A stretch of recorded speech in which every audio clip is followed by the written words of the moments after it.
चिदात्मने सर्वान्तरात्मने श्रीमद् वेङ्कटेशाय मङ्गलम्।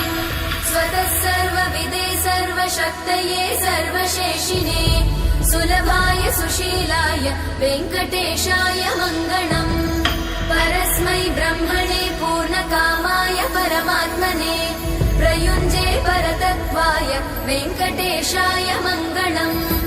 आकालतत्त्वमशान्तमात्मनामनुपश्यताम् अतृप्त्यमृतरूपाय वेङ्कटेशाय मङ्गलम्। प्रायस्वचरणौ पुंसां शरण्यत्वेन पाणिना कृपया दिशते श्रीमद् वेङ्कटेशाय मङ्गलम्। दयामृततरङ्गिण्यास्तरङ्गैरिव शीतलै अपाङ्गै सिञ्चते विश्वं वेङ्कटेशाय मङ्गलम्। स्रग्भूषाम्बर